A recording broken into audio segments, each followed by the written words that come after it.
Good evening, everybody. It's Jessica Jones. I'm the Cryptid Huntress. And man, I've got a super duper interesting show for us tonight. Thank y'all so much for being here. I have my really good friend, Barry Littleton, in the studio tonight. We're going to be going over a coordinate remote viewing target that he gave me that is going to blow your mind, actually. Now, I'm not going to get too much into detail about it yet. We're going to have a really good discussion on it tonight. My gosh, it may be having something to do with a anomalous species containment facility, and some of you guys might have heard some stories that were going around YouTube and Instagram that were based off. It was a fictional story, but I might have gotten a target that deals with some real ones. Okay, so we're about to get into this tonight, y'all. My data is going to blow your mind, like it blew mine, I'm sure. All right, so if you guys would like to follow along with all of my shows and everything I've been up to, please go over to my website. That's thecryptidhuntress.com. You can find all of my shows there, all of the events I'm going to be at. At this point, this week, I'm actually at the Full Disclosure Now conference in Florida, but the next thing I have coming up would be the Squatch Out. Okay, I'm going to be at the 4th annual Squatch Out up in East Tennessee coming up September 6th through the 8th, I do believe. Okay, so y'all come see me at that. I'm not sure if they have sold out already of the tent spaces, but if not, y'all come see me. Okay, and oops, I already showed that. Trying to get this off. Okay, and yeah. So if you guys would like to follow along with all of my data tonight, you can join my Patreon, and shout out to all my Patreon members. Thank you so much for all your support.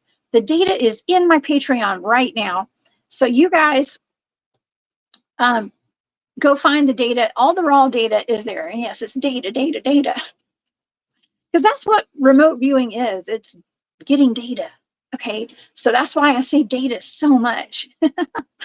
All right, and also, if you'd like to support my work and everything I'm doing, please go to my shop, War Woman Goods. That's on Etsy, and I do send out free merch with every purchase, Cryptid Huntress merch with every purchase. All right, so thank you guys so much for all your support. You can also join the channel if you like, and I do put exclusive videos up for my channel members. All right, let's get into our show tonight, shall we? I have Barry Littleton here. He gave me this fantastic target. Barry is a good friend of mine and one of the cutting edge researchers in the field. The fields, we're gonna span all the fields because it's like paranormal, supernatural, spiritual, cryptids, UFOs, ETs, all that.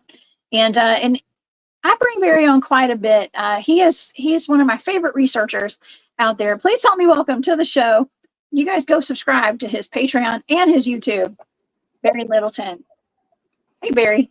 Hey, what's up, Jessica? What's going on? Thank you for having me again. Well, of course. You gave me a really good target this time. They're always good. They're always fantastic targets. This one kind of blew me away a little bit. Why don't you tell me and the audience about it? All right. Since I can't see comments, I'm not looking at that. I won't be saying anything. So sorry about that last time. I went a little left last time. Okay, this target.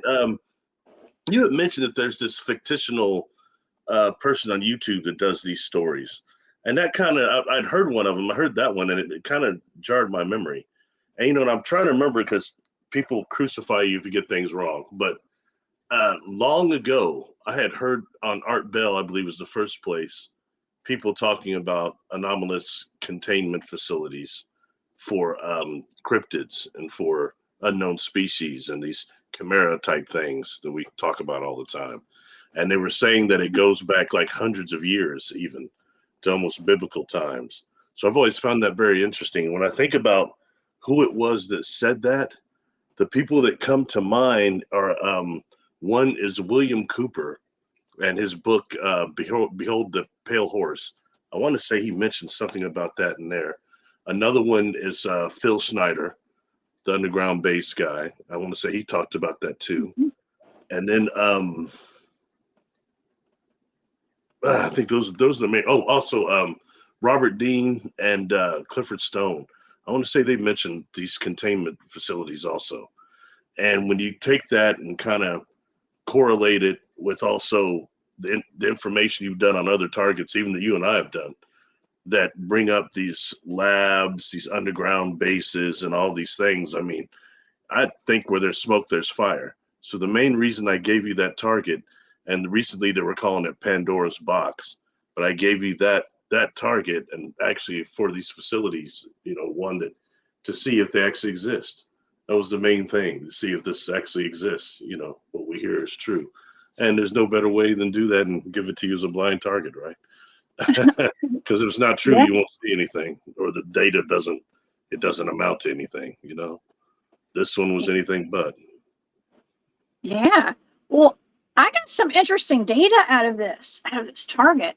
And yeah, you're right. I hear about chimeras and these facilities where they're actually mixing human DNA with animal DNA and holding extraterrestrials, even potentially Sasquatch, too. Sasquatch and Dogman at facilities. I'm not going to say they're all underground, but there's some sort of facilities. And I was thinking about it today. I've watched some videos where there were big trucks carrying large animals that people have video of, they put online, that sound like there's a T-Rex or some kind of Sasquatch or something going crazy in these containers. Okay, they're being shipped out to a facility or something, and it's like high security and things like that. It's like, okay, well, what's in there? Okay, what's in there? Something kicking and screaming, and it just sounds like it's otherworldly. So it's not beyond the realm of possibility. I'm by no means a biblical scholar or anything like that, as I have no religions, but I do believe it could be in Genesis or one of those chapters of the Bible. They talk about these Nephilim type of creatures, but also these other quote unquote fallen angels, these watchers that were doing these experiments with human DNA and animals. They say it's right there in the Bible, I do believe. So when saying that these containment facilities go back, centuries, is not unrealistic. And also combining that with the extraterrestrial content as well, dealing that with, we have experiencers, some I've talked to myself, that said they've been on something that appeared to be similar to an ark. But you see all these different beings and these clone tube technology. And then there's another thing that tons of like DNA, yeah, right on, like tons of like DNA slides also, and a DNA bank also on top of that. So it finds two functions actually in that way. And we start dealing with the concept of Noah's Ark, outside of what it was able to survive the torrential floods and all that, which I think was more energy than anything else. We'll talk about that another time. But a lot of that's going to be opposed to every animal on there. In realisticness, it's going to be like DNA slides. Like the way we're doing it now, even more advanced probably. That would be much more accurate. Anyway, but I have heard people describe these tubes like what you just showed there on board craft or somewhere they're at, and they're seeing this, and it appears to be some type of an ark type of a deal. You see like octopus beings in there and different types of humanoids, different creatures, and it's more on your, on your galactic scale.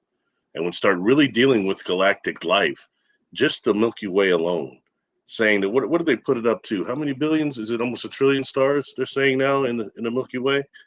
I mean, it's getting just that alone, let alone extra galactic, interdimensional, multidimensional. It gets so, it gets really crazy. Somebody went off on me recently. Everything comes from Earth. All the UFOs come from Earth. No, they don't. And there's no proof of that. We have too many people with experiences that have had something outside of the realm of just cryptoterrestrials like you and I have talked about. Now, I would say that is a factor, definitely, and man-made objects, but we've got a lot more out there in creation than that. So. Yeah. Wow. Okay. Well, I thought it was really, really interesting that you picked this target just because of all the, I don't know. I mean, we've been exploring a lot of cryptids. That's what I do. I'm the cryptid huntress. Okay. But we've been exploring a lot of different types of cryptids lately, and we've been looking into things like the Dogman breeding programs. Okay, if that's the thing. Okay, cryptid breeding programs, Dogman breeding programs. I've been talking about that. I haven't talked about it in a while actually, but it was kind of a big thing last year. Okay, I had Nick Sylvester on my show, and we got into just the discussion of there being. He said that I think he said 13 separate types of cryptids that work with agencies. Okay, now that doesn't mean our government in particular, but some sort of agencies to do things like potentially even like kidnapping and assassinations and like weird stuff. You know, it's almost like Monsters Inc., you know, like that cartoon. It's like they're working, you know, working off the, you know, scaring kids to get that loot, you know, whatever. But it's like, I don't know, what if that's a real thing? I mean, they put it out there to show us the truth in plain sight, you know, so. You know, I will say, you know, I do a lot of regression work, and now I've come up on several clients now that have been involved in something that involved them being monitored, taken out of school, grade school, and messed with. You know what I mean? And although I'm on the positive side of contacts, I never deny the other happens. But it's interesting when you get somebody, you know, that's really way under, like into almost delta, and they're telling you these things that's beyond the state where the conscious mind is just telling you a story. You know what I mean? It's something that's been recorded. So it's very interesting. And some of the things that they're doing, manipulating people's gene lines and um, monitoring people that have abilities, it's frightening. And especially those of us that have contact. They're monitoring us from the time we incarnate a little bit before, I think, all through. Wow. And you know, and interesting enough, it's the organization. I always ask a lot of questions during these regressions. I want to know. One is it humans doing this, or is it extraterrestrials, or both? I've gotten a lot of boths, often like gray and what appear to be quote unquote military.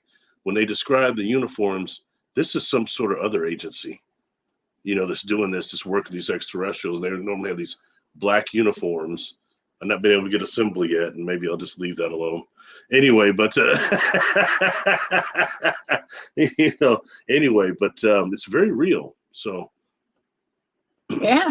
I mean, we've even had my teammates have been out in the woods at a national forest, and I've talked about this on my show several times. These gentlemen came out of the woods wearing full SWAT team gear and with bulletproof vests and their rifles and helmets and all this stuff on. And the guys were like, "What are y'all doing out here?" And they were like, "We're doing the same thing you're doing."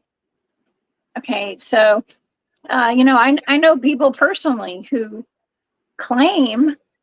I believe it could be true. They don't talk about it with people, but they claim that they have been contracted before to go hunt cryptids down, and actually told me the process that they go through when they get one. They take it back to a lab. Okay, the first thing they do is have to take it to a lab. Like there's a lot going on that we're not. What they do at the lab, they clone them. Have any of them seen them being cloned?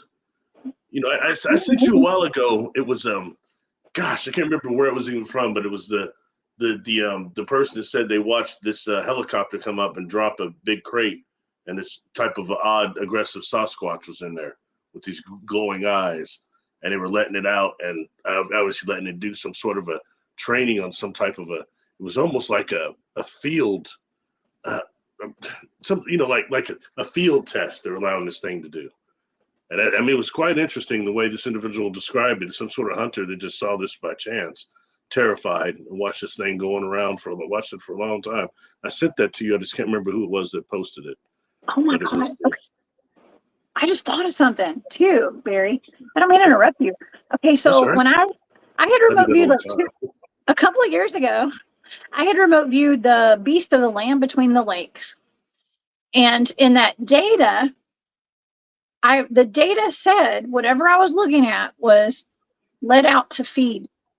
Okay, let out to feed. Okay, I believe that there are facilities where they are holding these things in there. I don't think that those people, maybe they weren't fully aware there were going to be campers out there. I think that incident really did happen. That family did get mauled to death by at least 2 dogmen, according to my data.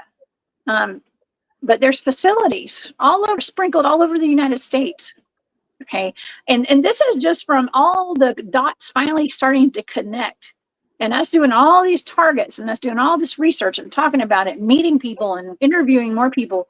We're seeing that there's a lot of connections going on here with these cryptids, the military, secret agencies, national parks, missing people, people being Yes, mauled to death yes. with no explanation. You know, I did a video that I haven't released yet. I will soon, and it's over the missing 411 episode we did and that data, which you kindly allowed me to show the data on. Thank you so much. It's really cool. Of But course. you know, I also made a comparison on there of what was the Sasquatch maps, the underground, the dumb bases, the sonic boom maps, okay, and Mhm. also the ghost maps of the very haunted places. You know, they all have the same hot and the missing 411 clusters, all the same spots, hot Mhm. spots.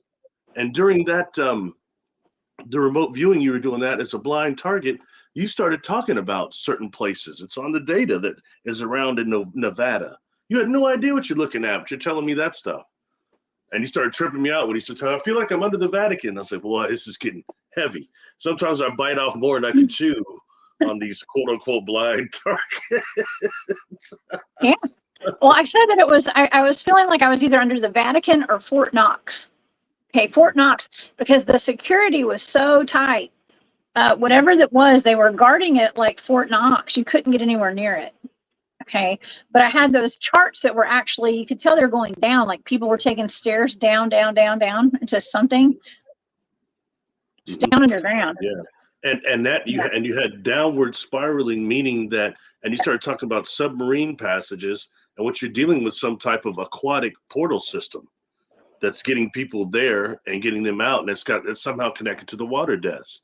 Because one of the Yeah. set of targets I gave you was the general clusters, the origin, and the other was the origin of the water deaths specifically. So, because I want to know about the GHB, where that's coming from, how they're doing that. But I mean that is that's frightening. But there again, we're dealing with these facilities, these unknown things, and everything, including your data, shows that I don't want to keep saying this over and over again, but this stuff goes back before biblical times. We're going back thousands and thousands of years. This stuff's been going on, not millions. You know, people talk so much about terraforming. We're seeing how that's going on for real here on this planet. How Homo sapien is being evolved to what's going to be. What's they used to watch this show called The Tomorrow People that came on BBC when I was a kid. They're like, they're supposed to be Homo superior. What they were people that were born, they break through and they have these telekinetic abilities, the ability to teleport naturally, and all these things are the next evolution of humans. And so they're being hunted down. You know, just interesting things like that that gets incorporated into science fiction. Anyway, I know you want to go over the data, so I'm shut up. Oh no, it's okay. I just wanted to show the map. I did pull up the missing persons cluster map and the cave. That's the cave system on the bottom there. So Yeah, there's just yeah. you know that the one about the paranormal ghost activity map. I haven't. That's one that I've not included yet. So I'm glad that you included that because it's just areas of high strangeness and anomalies, people going missing, cryptid sightings, UFO sightings, and Yeah, deep underground military bases. those sonic booms too, or those trumpet sounds, they're all clustered there as well. Okay. Well, interesting. Well, okay. How about this? Do you want to go over the data because I've got a Absolutely, little bit of data here, and absolutely. It's good. so you wanted to see if this was even real, if these things exist, right? If a anomalous species containment facility even existed, and you're basing this out of the United States, correct? You know, I don't know because I don't know if it's the underground bases. I'm trying to remember what those guys said. That's why I don't want to get booed off the show because he didn't tell the exact person it was. But I thought maybe it was Robert Dean Clifford Stone, or was it somebody? A few people have talked about it. I want to say that Phil Schneider said that it was underground bases, where something like one of those existed there, and he would been to one. But then there's others that perhaps are in Antarctica or something. And we know everything right now is Antarctica. That's the hottest topic you can get. So, Yeah. Well, there's all sorts but of stories about chimeras and gigantic spiders and all sorts of weird stuff in mhm. Antarctica. So We know a little bit about that. Well, But those octagon structures are real. So there's a lot going on. there is, I know. Now Phil Schneider is really interesting. He talked about the reptilians in the underground bases, from what I remember. And I think he talked about fighting one. It seems like he lost his hand, or his hand got cut off with a laser or something. I don't know if I'm getting that completely right. I think it might have been similar to that. Yeah, something like that happened. But he talks about was different the types of whistleblower. demons, like grays too, with the different heads and stuff. I remember. Yeah, and how they're all, exactly what comes out in a lot of these regressions I'm doing, stuff just like that. Oh yeah, and people will recognize. I mean, this is the picture that goes around. Everybody knows this video of Phil Schneider talking about these things and really exposing it. And yeah, my buddy Jimmy Payne was good friends with him, and so he's talked about him quite a bit. And he was a fascinating person, but I mean, he is the whistleblower of all whistleblowers, really, in my book. Up until I got to put Robert Dean and Clifford Stone right up there with him. Those cats are serious whistleblowers.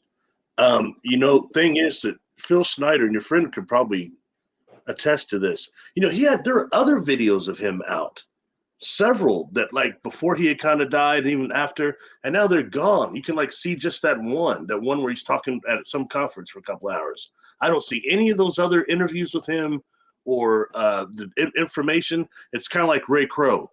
Everything Ray Crow did in Sasquatch is just gone. And I found out what happened to it, though. A lot of it, he gave it all to David Paulides. I was a fan of Ray Crow, personally. Anyway, sorry, I'm going off topic. Give it all to David Paulides. What would David do with it? Just put it away or use it? He sold it to him. David bought it. And David, I think Ray probably died not long after. So David, on his 411 Missing YouTube series, talks about it. In his Bigfoot series, he talks about Ray Crow quite a bit on there. There's probably 9 or 10 videos he did over Bigfoot, including that DNA evidence that we don't know what happened to it last time.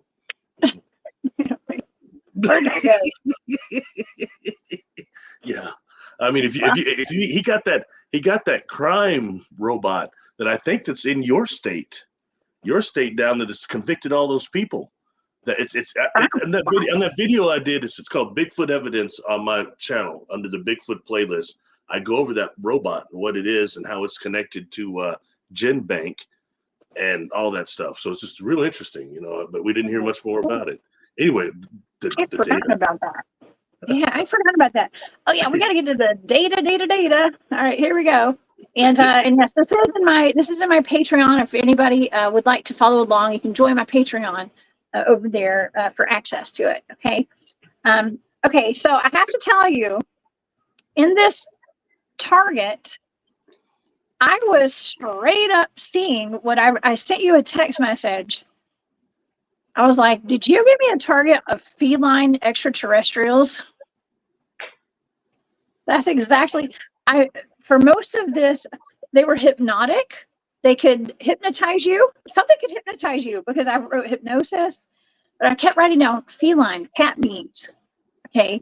So I was actually seeing them. I have pictures of what I was seeing too, Barry. I'm going to show those tonight because it was weird. Okay. I actually had just seen a video not till this past week of I think it's AI, but it was like a tiger that was sitting like a human. I think a lot of people will know what I'm talking about in the audience tonight. There's a tiger that was sitting there, and I forgot to get a screenshot of it to show tonight. There's a tiger sitting like a human, and it had hands like a human too, I think. So I think it was AI, of course. But I was kind of seeing something like that, but it had a more human-like features, okay, in this target. So I just wanted to start off with that, okay, because I was some of my sensory data. I was seeing something that was round, flat, curved, ragged, brown, yellow spots, and I started focusing in pretty much immediately on something that was like a greenway or a green belt. I wrote down something that had a lot of greenery around it, okay, like vegetation and stuff. And then I was picking up something that was local. So it wasn't like way out in the desert somewhere or like way off planet or wherever. This was low. I wrote down local. And I was hearing booms. So I wrote down booms. There's booms in the area. The location of local, sonic booms. That's what I wrote down. I wrote booms. I wrote down ratted, or I wrote ratted, whatever it is, and scattered. Like these, whatever it is, it's scattered all over the place. I started picking up immediately after I got into this location, whatever I was, cause see, like you can see the progression in my data. It starts off like I'm focusing in on something green, like that's the big picture, vegetation. Then I saw it was local, and then I was hearing booms, and then I went in.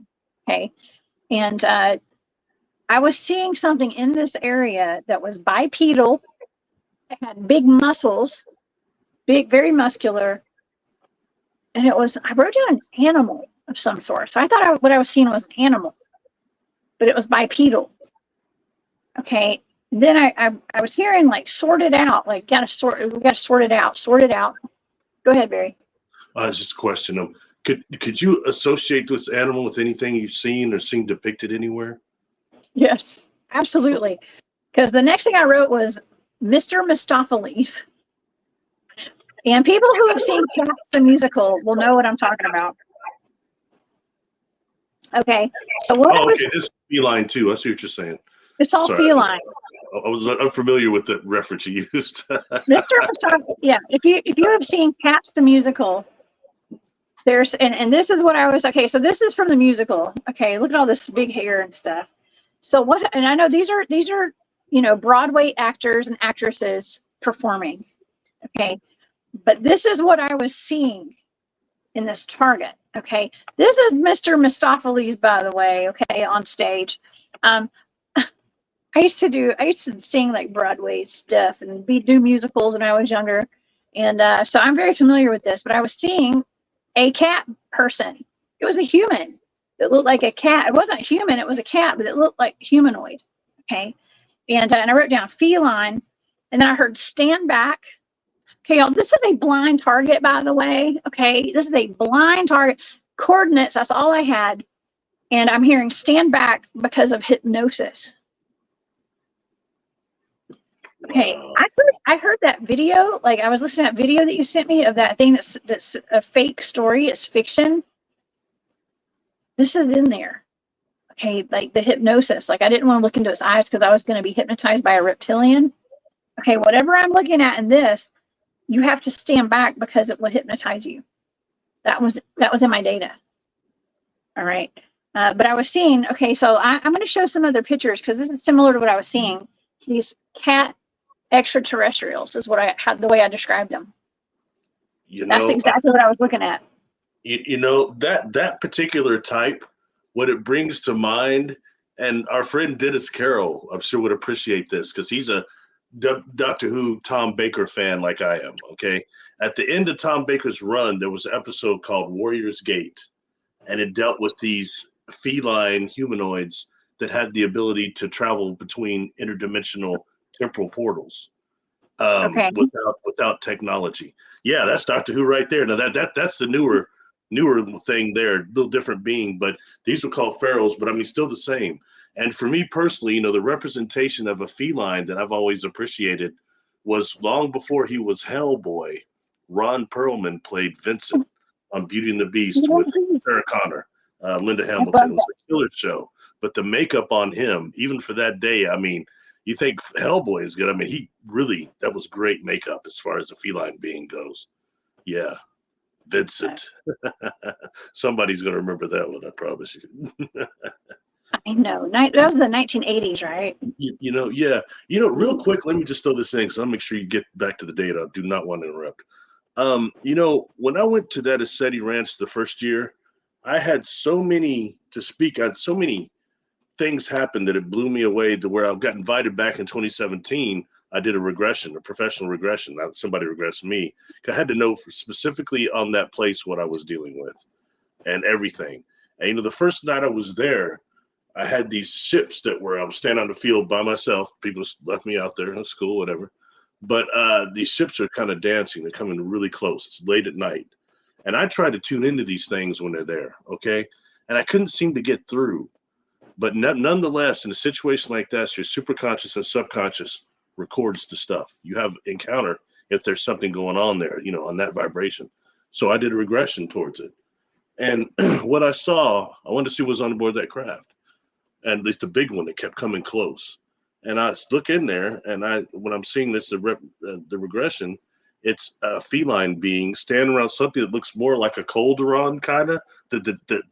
I guess it's the controls. It looks like a cauldron and like slate and obsidian in this room. I assume it's a control room. I don't know. And there's this being standing there around this thing that is a cat being. And Jessica, this thing I would estimate to be about probably 7.5 feet tall, maybe closer to 8. Okay. And it looked like a cat a feline with, but like the legs were erect to where it could stand up erect. And it had on like the Swami jacket. I did a video over. It's on my SETI videos on there on what I saw, and it just blew me away. But I had to pay attention that there's that device out there that you remote view, another blind target. We know that's real. That orb station that's scanning people, then giving you something that's like an orb that gets in your vicinity or in your biofield and changes your perception. So I had to make sure that, since I had not seen a feline being before in all my experiences, felt the energy before, but I've never actually seen a feline humanoid. Okay. And since I hadn't, was that this device out there saying, scan to me, here you go. Got to be careful of stuff like that. Anyway, back to the data, please.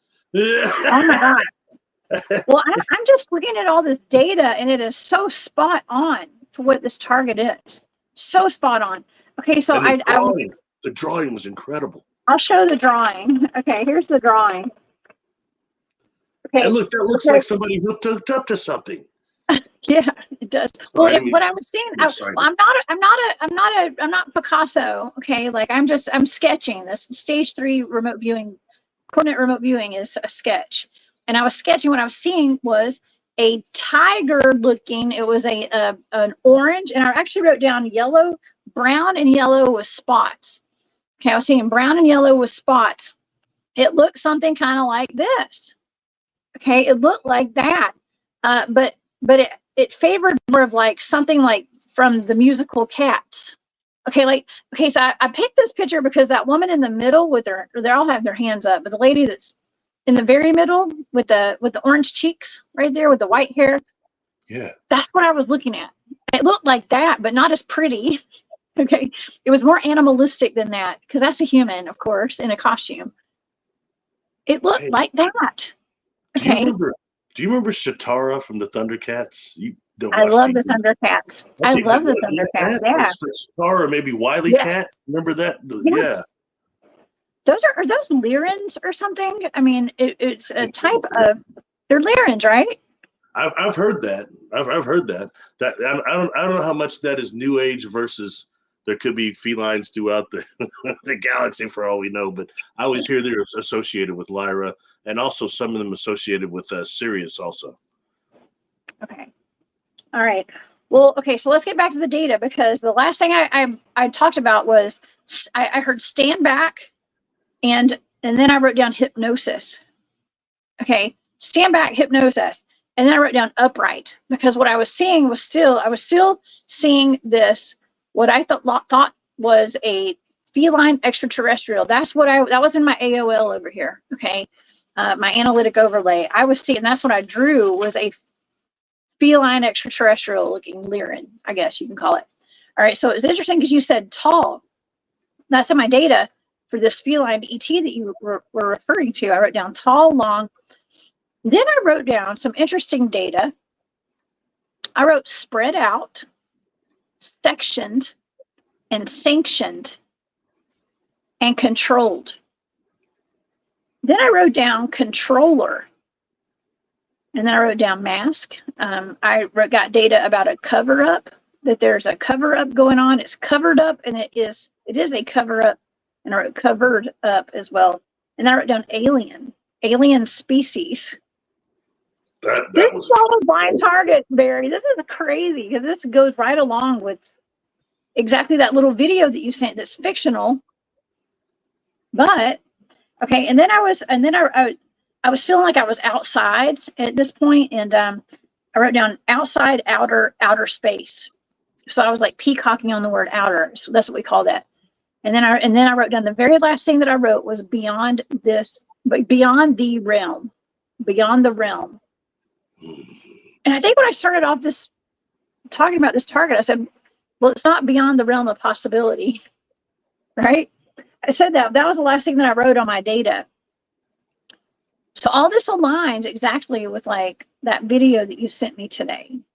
Okay. But excuse me, spread out, sectioned, and sanctioned, and controlled.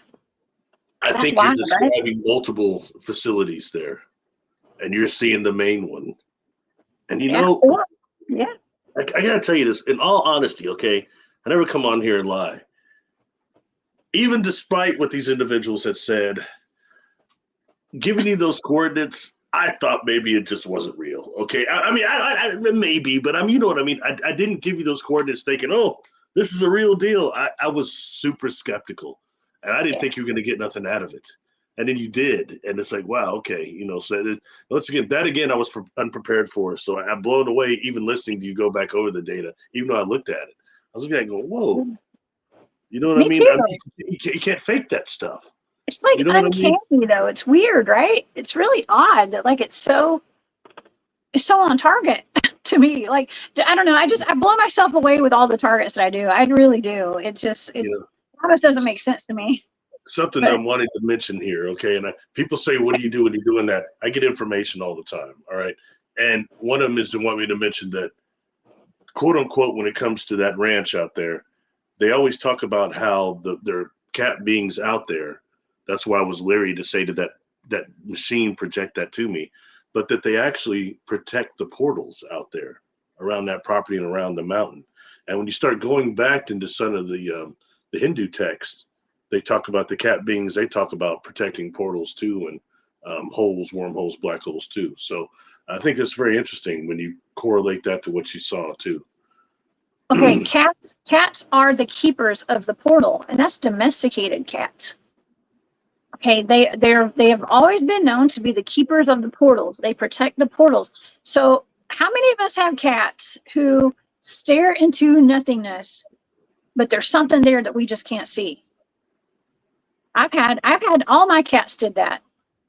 All of my cats did that, and they would have crazy looks in their eyes because I mean I lived in some haunted houses and stuff. And poor Mayu, my one cat, I mean I think he was my protector, to be honest with you. I always felt like he was protecting me. I did. Remember Ghost? He got right up on the cat and it took off. Remember? Yeah. Yeah. You know that's fascinating, and I think that what's kind of a trip is that must just be I think that's just the tip of the iceberg what you saw there. And you know, in dealing with that, it's very serious. Talk about this hypnosis. You know, we could call it you know, it's you have beings. I've been around some that can actually, through the optical nerves, consciously project a different environment to you. They don't need technology. And when you get in the presence of a being like that, that can project false illusions at you, you know, the same way that some of these inorganic beings can do in our sleep, in our dreamscape. A lot of times when you really go through all those dream gates, what you find out is that you're really standing there in the middle of an electron impulse and phantasmagorical images. And when you can take away those phantasmagorical images, how many energy generating beings are in your field of awareness? That's true dreaming right there. You know, and they're around all the time, but they meld in there, and the worst ones come at us in our dreams like they're family members. You know what I mean? That you get ever had a family member, dream member just going off on you. You think, God, why my such and such do that? Let me act like that.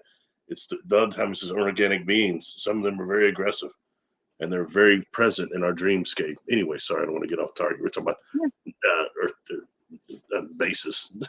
Well, but it is connected because we're talking about how these beings can hypnotize us and get into our minds. Okay, and we even had that. Remember was it organism 46B? Okay. It was either that or the Ninjans. I can't remember. It was something up in Antarctica, down in Antarctica or up in Alaska. I can't remember. I think it was 46B. in Antarctica. Yeah. 46B. It was said that this being, whatever this was, it hypnotized people. And there are cryptids that we have looked into that hypnotize people and get in their heads. Okay. It's even in scary movies, like horror movies and stuff, like Freddy Krueger too. You know what I mean? Get in your dreamscape, but just hypnotizing, just like, okay, even the Pope Lick monster. Okay. I just did a show on the Pope Lick monster, which is a goat man out of Kentucky. And the rumors go, the legend goes that and lots of people have died on this bridge. Lots of people, multiple people have died. They say that he lures them out onto the train tracks by hypnotizing them, and then they fall to their death. I've heard something about that before somewhere. Yeah, some, I think that should be taken very, very seriously, and it's just the ability for us to fall into alpha state.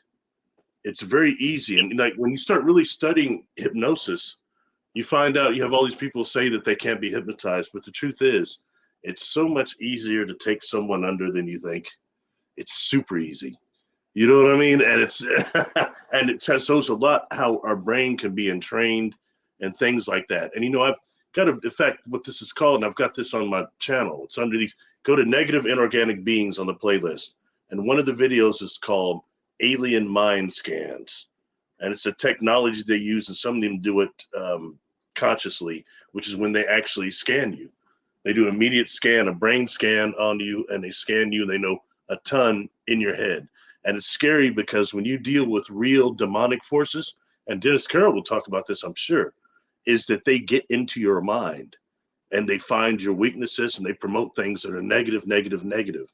And when you start really dealing with mental illness, okay, besides just saying it's a brain chemical imbalance, when you have the amount of patients that say that they hear voices and the voices are trying to, do horrible things. And it's not, that should be listened to a lot more. And when they get off their meds, why'd you get off your meds?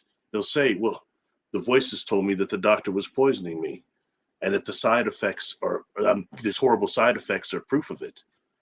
So you know what I mean? It's things like that. That needs to be taken seriously. But if you're dealing in the field, you're told to not to talk to the clients about what the voices are saying. Don't even deal with that. But in reality, that's demonic forces. That's dark forces on people that have mental illness, that have been traumatized in childhood, sexual abuse, physical abuse. It gets harbored, trapped emotions, and then those things feed on us. Starting with negative thought forms, and then they start manifesting through our pineal gland into the third dimension.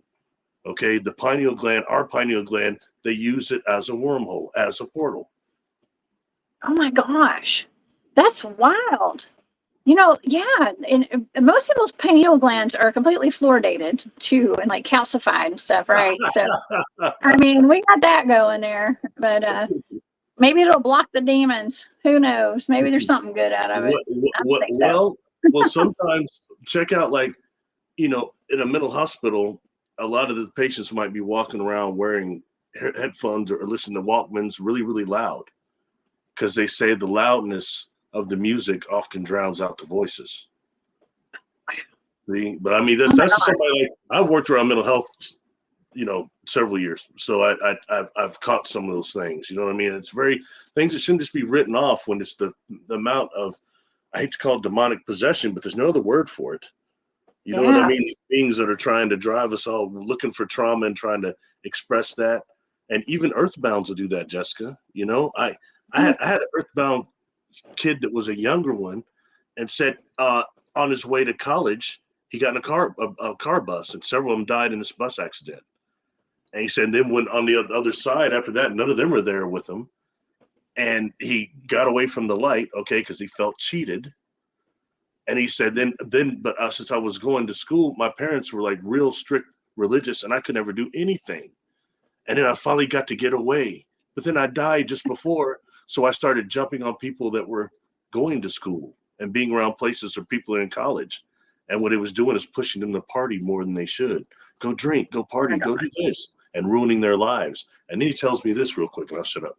He says, oh, but at first it was like I felt really alive when they get really, tore up and stuff.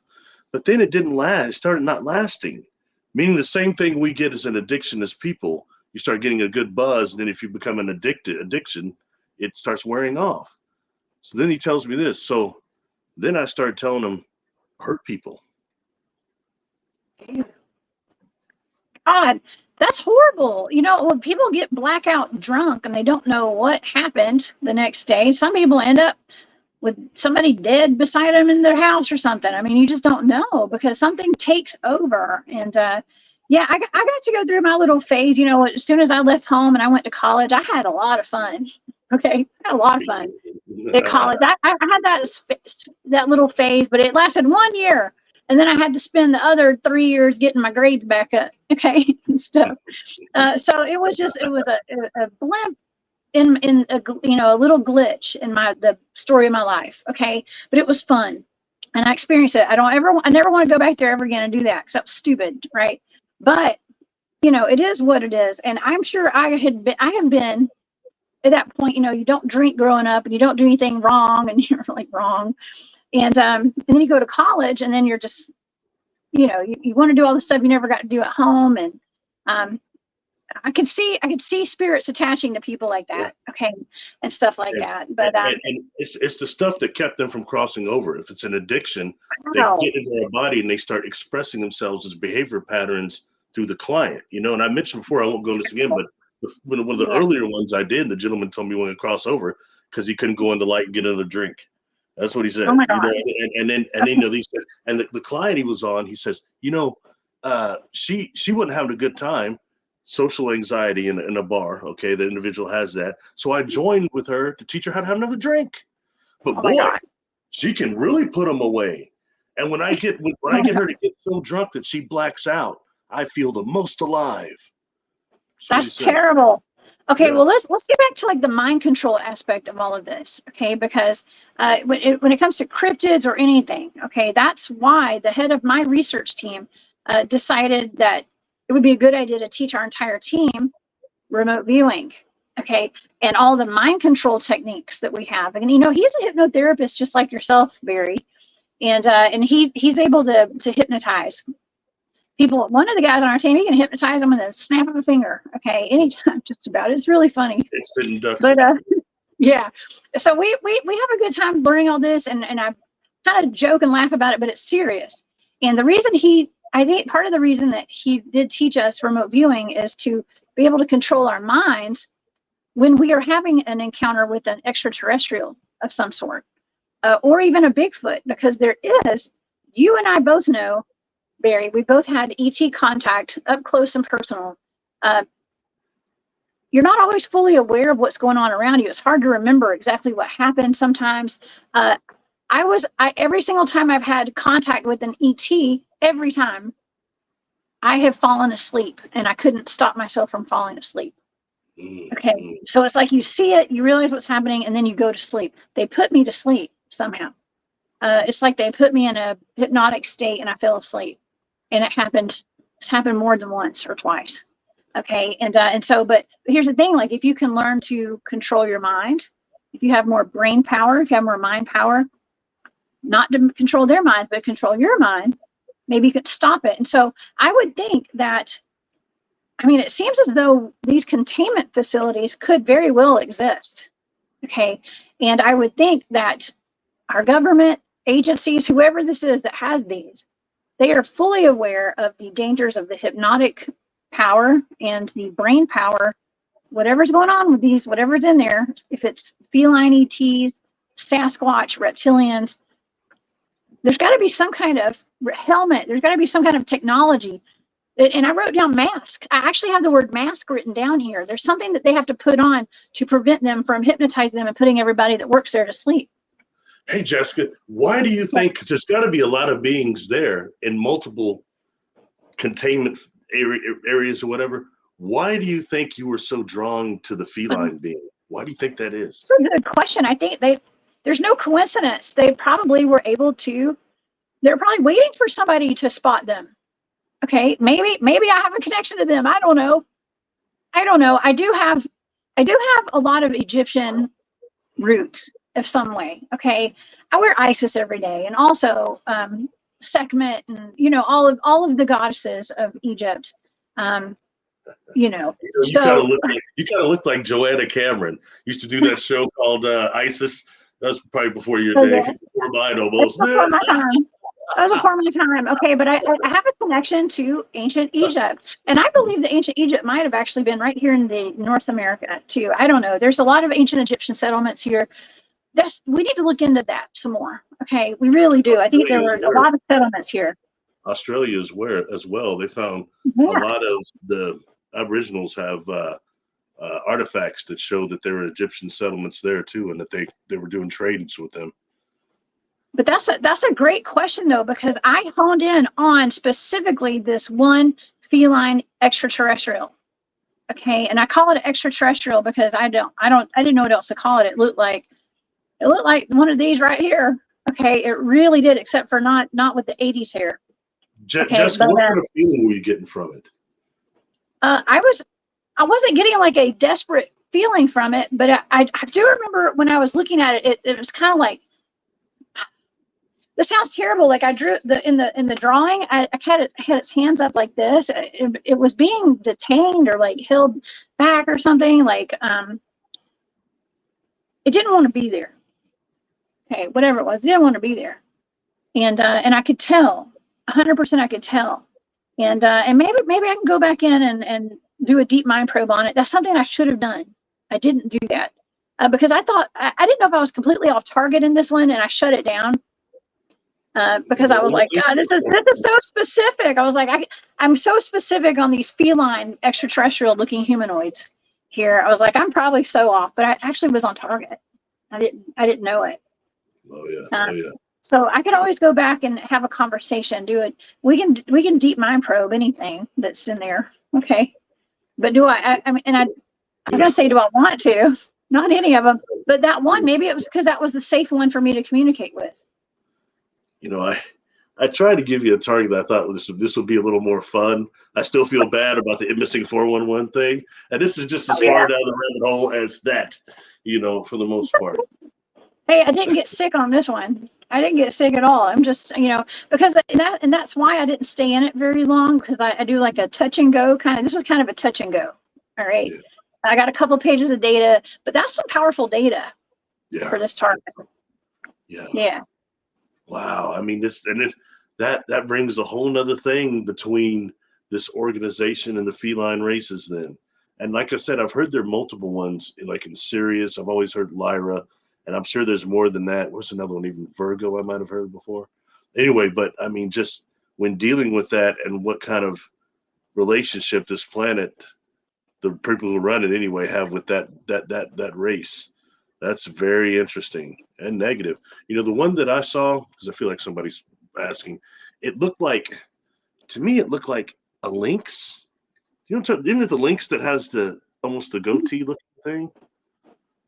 Right. Well, yes, I was gonna show this right here. I did pull this up. I'm gonna pull up a picture of a lynx too, but I got this while ago while you were talking. There you go. That was a great show. I mean, he looked a little different season to season, but that's the basic look.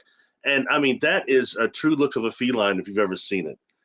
And I mean, to the point of where I know he walked through going to get his lunch. He walked through when they did a hospital, he got off the wrong elevator and people were tripping out.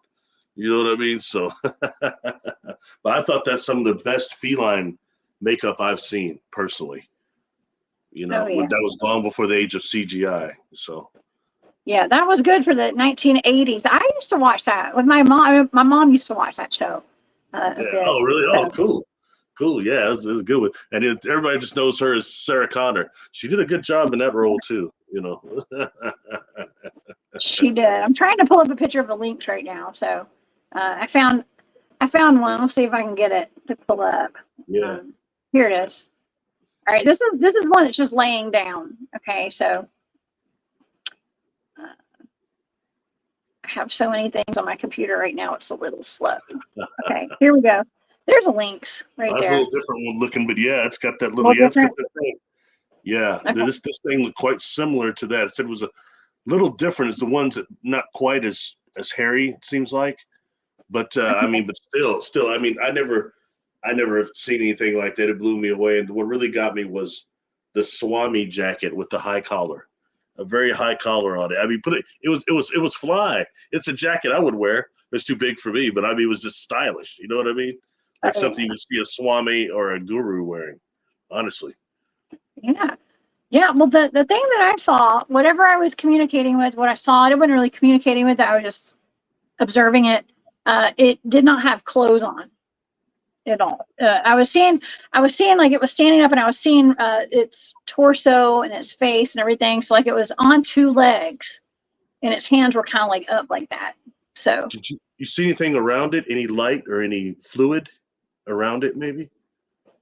I don't remember I didn't see fluid and stuff. No, it was not encapsulated in fluid. It was breathing air. Okay. Could Like it it was a was, stasis field though, or something like that? A stasis I field? don't know. It could have been. Could have Wow. been. I have no idea. I would be interested to see if when you go back in, if you pick up any others, you know, and Yeah. wow. That's really fascinating to me. Not what I expected, you know what I mean? But great job on pulling all the data together. And I was trying to kind of I wouldn't tell you. I just kept saying, I go, this is fascinating. This is fascinating. But I didn't want to like do any leads or anything. So that's why I didn't just, and I feel bad because I like harassed you over 411 again, you know. So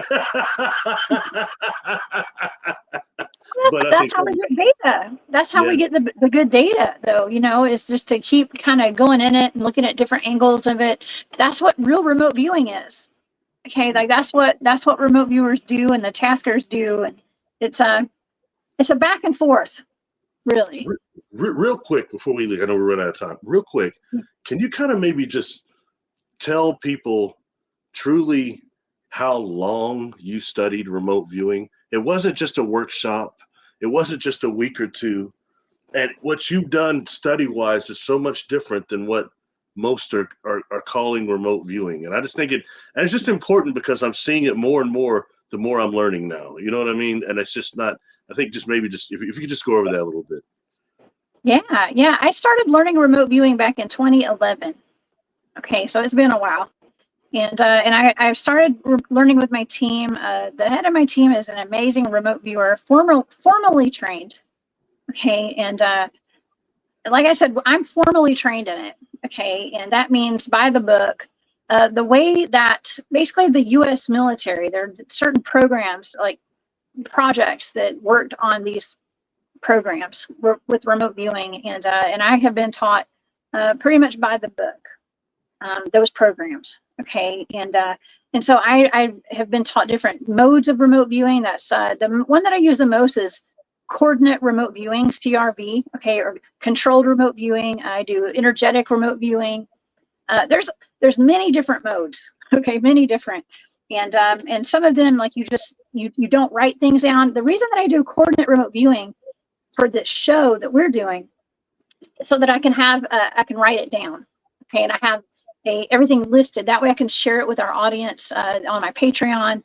That's why I can share it with you. And it's not just me, because otherwise I would really need somebody to sit there with me. And I do this by myself. Okay. So I can do this by myself and have all the data written down here. And you can see my thought process and how it's coming out and how I'm channeling all the information by me writing it down by the way it's written, because I've been taught how to categorize everything. Okay, and I don't leave anything out. And it takes a long time to get to be a really good remote viewer. And I'm not saying I'm the best or anything, but I'm not terrible at it. Okay, You're pretty good. Pretty good. I work with a few people that are remote viewers, including did a little work with Princess too. And so far, I say you seem to be the most accurate one and the most knowledgeable that I've dealt with. I think it needs to be commended, you know, because you don't act like that. But I think a lot of people don't realize you did this stuff for years before you even started ever talking about it. And the training you had was years. That's serious. That's intense. That's like beyond sci-tech. Which I don't even know if that place still exists, you know. Well, I'm sure some of my teammates are in the chat right now, and they come in here and they watch and they follow along with a lot of the stuff that I'm doing, because nobody is public about it. Okay, and I never meant to go public with this because it's a very dangerous thing actually to know how to remote view. I'm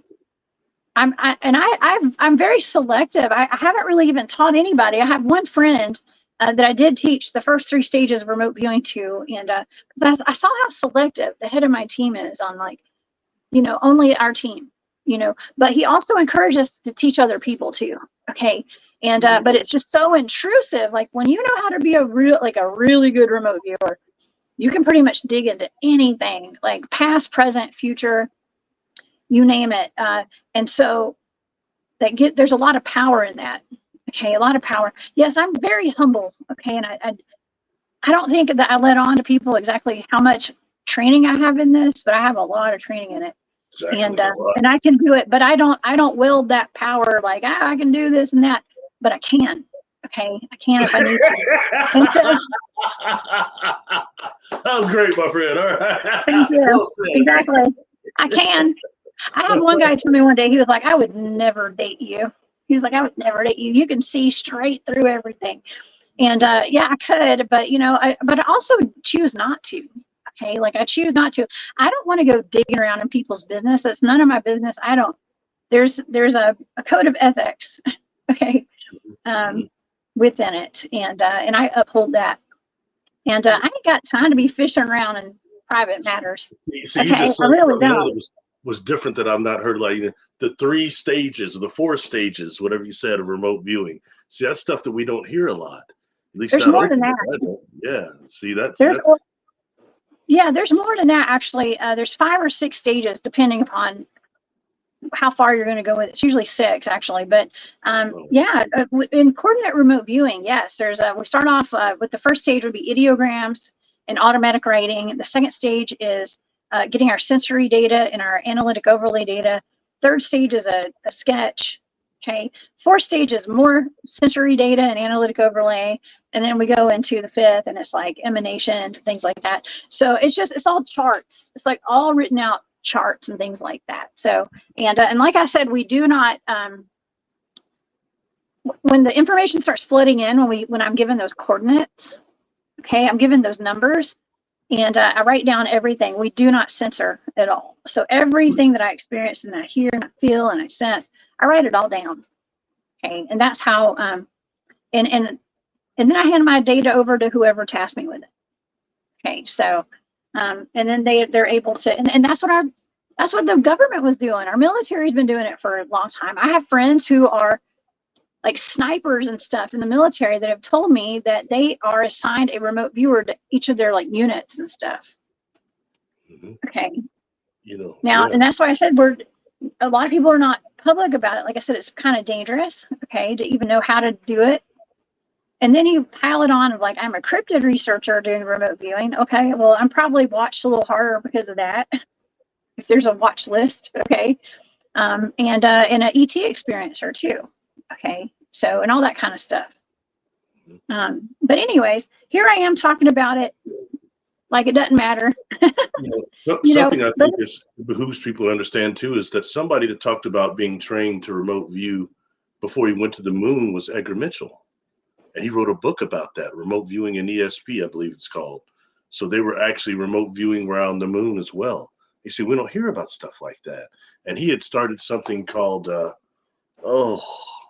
got Quantrack in the, it might be Quantrack, actually. Quantrack is what he had started. And Ray Hernandez and Free was involved in that and everything. So, that says something there. Some of the things he talked in that book about some of the stuff they saw when they were remote viewing the moon before they even got there. So that's, oh yeah, we're not supposed to talk about that, are we? Sorry. Well, you got well, that's what we do. That's what I do when we're about to go on investigations for the cryptid research, or I go on the Dogman hunt that we just did a couple weeks ago, Skinwalker Cave, all that kind of stuff. I'm able to go in and remote view. I mean, I've even had people who have, I don't offer remote viewing services to people, but somehow, occasionally I will remote view for a friend or something. And I can get paid to remote view occasionally, okay, like to do like property investigations and stuff. And I do it for people that I know, okay, or people that I trust, or someone who's sent to me. And it's all kind of behind the scenes kind of stuff. So because I don't offer my service for service for that publicly, you know. But I'm just given coordinates of properties, okay, and not told anything. And I get a lot of data out of, because a lot of people have things that are going on their properties. They don't know what it is. And I'm able to give a good breakdown of whatever's going on that property. Okay, so it's something I love doing it. I mean, if I had time, I mean, I'd start a business doing it. Honestly, it'd be great. Maybe But in the future, never know. Maybe in the future, yeah. Because you're doing a great job now and bringing great illumination to a lot of different targets. You know that nobody's in. You know, you sent me a list yesterday, and it was so many targets on there. I don't know if anyone else has done that many. I mean, that I've even heard of. So I think it's a lot more than just the ones you've done shows on. So a lot. Oh, I've done hundreds more than I do on my show. I mean, these are just the ones that I had on my show. That I did on my show. And they say that you don't become a good remote viewer until you hit at least 100 targets. You can't even consider yourself to be anywhere near a good remote viewer. And so just that list alone, there's a lot. Oh, it's a couple hundred, wouldn't you say? Just on that. And I only started doing shows on that like 2 years ago. And I've been doing this since 2011. Yeah, getting targets. And the targets that I've always gotten are like, a lot of them are practice targets, but missing people. Cold cases. Okay, so yeah, I like getting those kind of targets though, because you know I just like getting any kind of target, honestly. but it does help, and it's very satisfying getting data. You know, I just had one that was really sad. There's a little boy whose body was found somewhere, and I was given a target. I didn't know it was a blind target. Somebody on my team gave it to me, and I saw who his assailant was. Okay, and the person that remote viewed it too, who gave me the target, he had seen the same thing when he remote viewed it as well, and we were pretty much able to get an idea of who had done these horrible things to this child, and stuff. So we're able to help people, okay, even law enforcement and stuff sometimes. So yeah. It's amazing. I love remote viewing. I really do. But like you said, it does take a lot out of me with that missing 411 thing. This didn't take a lot out of me. This was fun, okay, to me. And I was seeing feline ETs. Okay, so I thought it was cool. And but that opens us up to like, okay, well now this could be real. I think it is real. It's always been real. Where are these facilities? Why are they holding these things there? Are they experimenting on them? What's the deal? Are they weaponizing them? I think it's all the above. I think it's all the above. And I think more than that, it might be more even a type of galactic storage that's just being done on this planet, or it's because I'd heard things like, there are hundreds of containment or containers and things like that in these places. That's all these different kind of species that a lot of them we've never even heard of. Far beyond the ones that we hear about the president was told about and the 4 ones that Linda Moulton Howe talks about. It's a lot more extensive than that, especially when you start going dimensionally and those beings that are able to be here and then there in their vibration, their dimension as well. It's, it's a whole nother thing going on. It really is. And I'm glad that it's starting to come to the light a little bit. Truth is coming to light too a bit. Not enough, but it's starting. It's better than where we were even when I was first trying to get into this, learn out what the heck was happening to me. That was in the 80s. I was trying to read everything I could on this stuff. And it wasn't nearly as informative as what you can do now. You can jump online and get a help group. Yeah, right? Yeah. Exactly. Now. Support group. I'm sorry. Help group, support group. Well, I'm actually really glad that I did get some good data out of this, and I'm much more interested in feline extraterrestrials now, okay, or cryptoterrestrials. We don't know. I don't know where they're from, okay, but I wrote alien down, okay. So but that could be anything. That could be from anywhere. I think they're not local. We're not exactly seeing a lot of Ron Perlman's Vincent walking around here, are we? Or Shataras. Right? No Shataras either. Yeah, the Thundercats. Oh yeah, the Thundercats and these things, these guys, and I mean, imagine a world where we're told that these things are actually real one day, and it's nobody in authority is going to reveal this to us ever. I don't think. I don't know. I just don't think so. Okay, but it's real, and there are anomalous species being detained in containers somewhere, because it's remote viewing data. Okay, but how uncanny, how wild is that to get such on target data for this target? It's just wow. Yeah, that was, like I said, and my main was just wanted to see if there's a reality there. So that solves that. I mean, I got more than what I bargained for, but that's good though. In terms we of need to look into it. Yeah, I think looking to see more beings or whatever, you can see your communication maybe a little, take that risk, might be worth it. I could definitely go back in, because there's a reason that whatever that being was connected with me. It saw me there. Okay. It saw me there. And maybe I hate to say it, hopefully it wasn't like a cry for help, like somebody help. But you know what? That's the thing. It's like feel like that? You feel like that? I don't know. Maybe now that we've been talking about it, yeah, I think it could be. I think the first step in a lot of what we're doing is exposing it so that people become aware of it, so that we can change it. Okay. So there's no coincidence. Even just going back as far as the chupacabra thing we did, how it's proven that the Hurricane Carolyn came through there, hit a certain area of Puerto Rico. And I told people they can get on there and look up genetic labs and that are in Puerto Rico. A whole ton of things come up, and how many of them go back to 94 when that hurricane hit. These are things that are little things, are small parts of transparency that can be, researched and kind of followed up on. What are those people doing there in that facility that go that far back?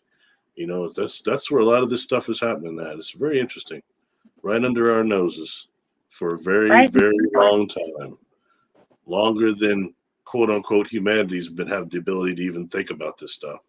We're still using just the wheels, right? Right. Stone Age. Oh my gosh.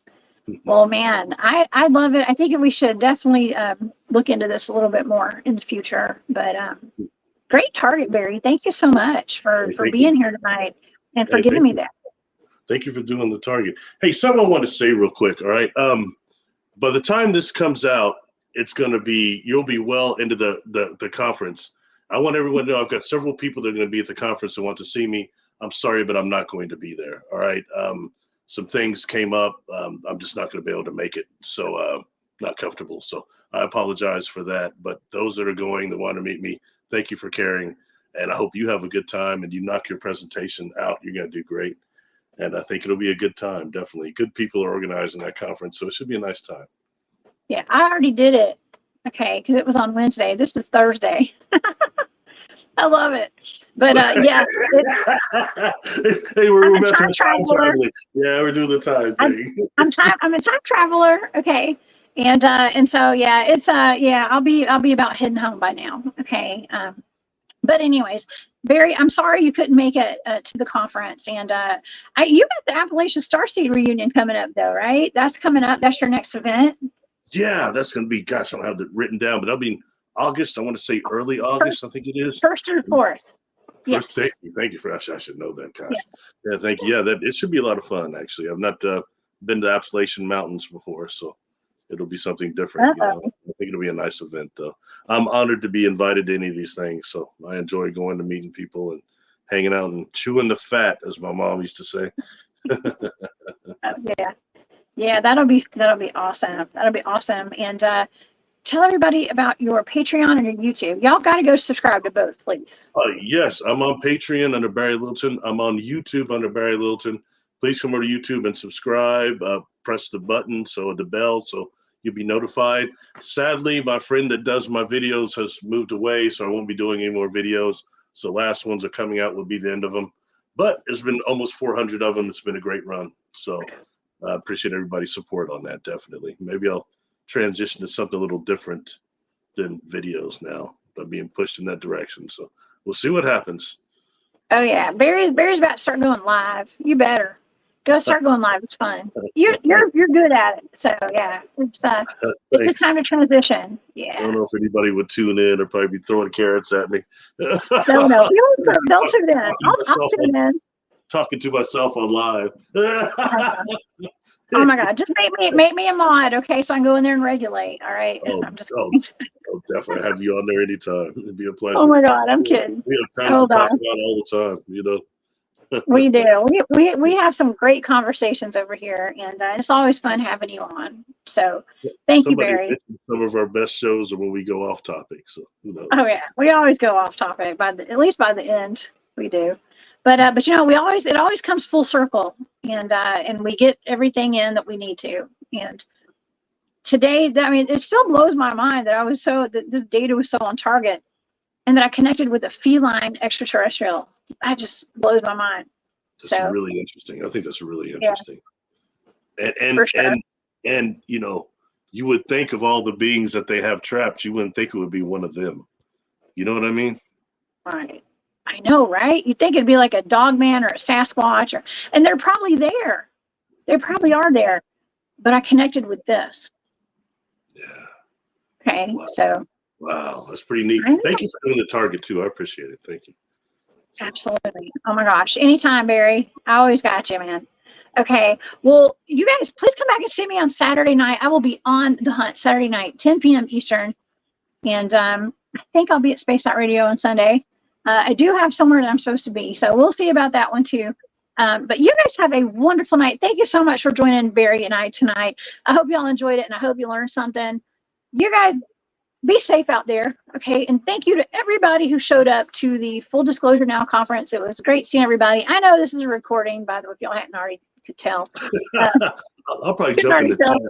We did this. I know this before I left. Yes, jumping in chat over here. But thank you guys for being here in the chat, and to all my moderators and everybody, all my channel members, thank y'all so much. And I will see y'all Saturday night. Y'all stay safe out there. Barry, thanks again for being here. We'll see you soon. All right, bye y'all.